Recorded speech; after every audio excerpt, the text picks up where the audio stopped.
दोस्तों आज की वीडियो में मैं आप सब लोगों के साथ बात करने वाला हूँ यहाँ पे एक कवर स्टोरी के बारे में, जो स्टोरी छपी दोस्तों डाउन टू अर्थ नाम की एक मैगजीन में, जिसका टाइटल उन्होंने साफ साफ दिया है कि world needs medicine from China and India.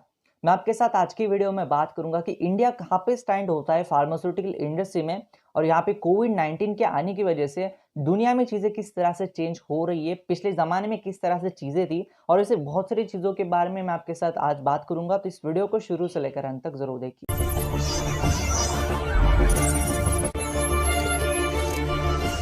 दोस्तों अगर हम पूरी दुनिया की बात करें फार्मास्यूटिकल इंडस्ट्री में, तो यूरोपियन और अमेरिकन कंपनी सबसे ज़्यादा आगे होती है। अगर मैं दुनिया के सबसे 5 बड़ी कंपनीज की बात करूं तो वहाँ पे नाम आता है फाइजर, जीएसके जैसी कंपनीज का, जो कि यूरोपियन और अमेरिकन कंपनीज मानी जाती है।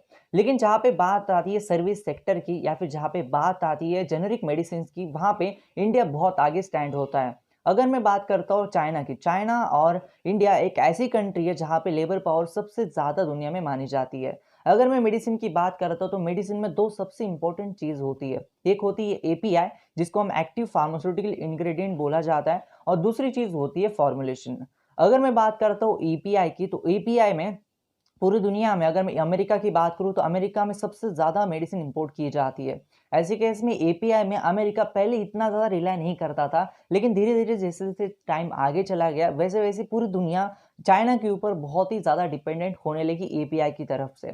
अगर मैं बात करता हूँ इंडिया की भी, तो इंडिया लगभग 80% डिपेंड है चाइना के ऊपर अपने एपीआई इंपोर्ट के लिए। और अगर बात करता हूँ फॉर्मुलेशन सेक्टर की, तो इंडिया में वो फॉर्मुलेशन सेक्टर सबसे ज़्यादा माना जाता है। यहाँ पे इंडिया में एमक्यू और सिप्ला जैसी कंपनीज फॉर्मुलेशन सेक्टर को इंडिया में लीड करती है, और वहाँ पे बहुत बड़े पैमाने के ऊपर मेडिसिन मैन्युफैक्चरिंग की जाती है। अगर वही वैसे ही मैं अगर मैं बात करूँ वैक्सीन के बारे में, तो वैक्सीन में अगर मैं पूरी दुनिया के अलग की बात करूँ, और अगर मैं सीरम इंस्टीट्यूट ऑफ इंडिया, जो कि पुणे के बेसिक इंस्टीट्यूट है, आपको पता नहीं होगा दोस्तों, लेकिन वहाँ पे पर ईयर 1 बिलियन वैक्सीन बनाई जाती है। यूनिसेफ यूनिसेफ जो कि दुनिया की सबसे बड़ी ऑर्गेनाइजेशन मानी जाती है, वो भी मानती है कि सीरम इंस्टीट्यूट ऑफ इंडिया सबसे ज़्यादा मेडिसिन एक्सपोर्ट करती है पूरी दुनिया के लिए। ये बात बहुत बड़ी गर्व की बात होगी हम सब लोग के लिए, क्योंकि इतना बड़ा एक्सपोर्ट हम वैक्सीन में दुनिया को कंट्रीब्यूट करते हैं। अगर मैं बात करता हूँ अफ्रीका कॉन्टिनेंट की, तो अफ्रीका कॉन्टिनेंट में लगभग 95% तक वो डिपेंड करता है इंडिया के ऊपर अपने मेडिसिन के लिए। अफ्रीका कॉन्टिनेंट में वैसे भी लेबर पावर कम है, और प्लस वहाँ पे इंडस्ट्रियल एरिया ज़्यादा नहीं है, इस वजह से इंडिया के ऊपर उसको बहुत ही ज़्यादा डिपेंडेंट होना पड़ता है।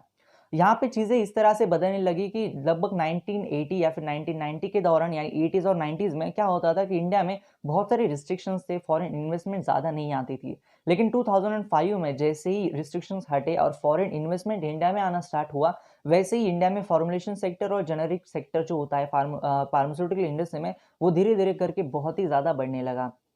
आज की डेट में भी अगर मैं बात करता हूँ तो इंडिया थर्ड लार्जेस्ट मैन्युफैक्चरिंग दुनिया में माना जाता है मेडिसिन के लिए। हालांकि ब्रांडेड मेडिसिन इंडिया में बहुत ही कम पैमाने के ऊपर बनाई जाती है, लेकिन फॉर्मुलेशन में जेनेरिक मेडिसिन इंडिया में बहुत ज़्यादा पैमाने के ऊपर बनाई जाती है।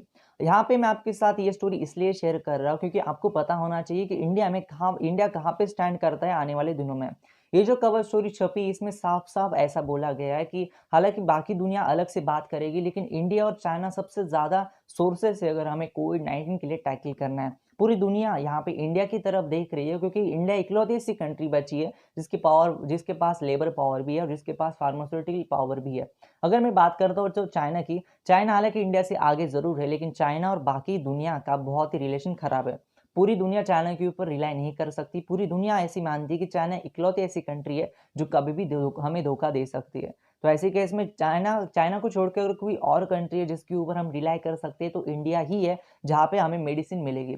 जैसे कि अगर मैं बात करता हूँ 2 महीने पहले, जब हाइड्रोक्सीक्लोरोक्विन जैसे मेडिसिन बहुत ही ज़्यादा डिपेंडेंट होने लगे, या फिर हाइड्रोक्सीक्लोरोक्विन जैसे मेडिसिन की ज़रूरत पड़ने लगी, उस टाइम पे ही इंडिया में सबसे ज़्यादा हाइड्रोक्सीक्लोरोक्विन का मैन्युफैक्चरिंग किया जाता था।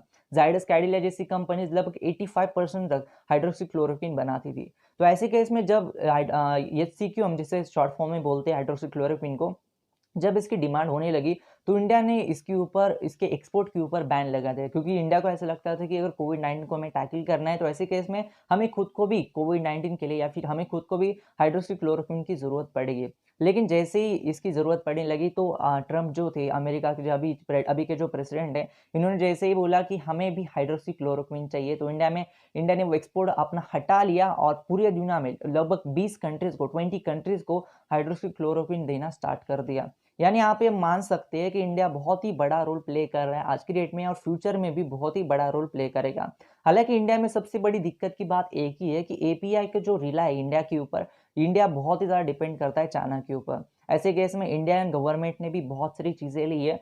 कुछ ही दिनों पहले इंडियन गवर्नमेंट ने जो बहुत ही बड़े मेडिसिन्स किया करते थे, आइबुप्रोफेन वगैरह ऐसे मेडिसिन को एक्सपोर्ट जो था चाइना से वो थोड़ा-सा कम कर दिया और इंडियन इकोनॉमी को खुद का पैकेज दिया फार्मास्यूटिकल इंडस्ट्री के लिए, ताकि इंडिया अपनी एपीआई के लिए ज़्यादा रिलाय चाइना के ऊपर ना करे। आज आज की डेट में एक ऐसी कंडीशन है कि वर्ल्ड इकोनॉमी धीरे-धीरे करके शिफ्ट हो रही है और ऐसे केस में ऐसा ना हो जाए कि चाइना के ऊपर अगर हम ज़्यादा रिलाय कर जाएँ और चाइना ने अपना प्रोडक्शन या फिर अपना एपीआई धड़ाक से बंद कर दिया, तो दुनिया में बहुत सारे लोग मर सकते हैं। ऐसे केस में इंडिया बहुत ही बड़ा मेजर रोल प्ले करने वाला है आने वाले दिनों में और एक आप सब लोग के लिए भी पता होना चाहिए कि इंडिया कहाँ पे स्टैंड होता है। ये था आज का वीडियो। अगर आपको वीडियो थोड़ा-सा भी पसंद आ गया और अगर आपको लग रहा है चैनल में जैसा कंटेंट है, तो इस चैनल को सब्सक्राइब कर देना, इस वीडियो को लाइक कर देना, इस वीडियो में कोई चीज़ कमेंट कर देना। धन्यवाद दोस्तों, ये वीडियो देखने के लिए। धन्यवाद।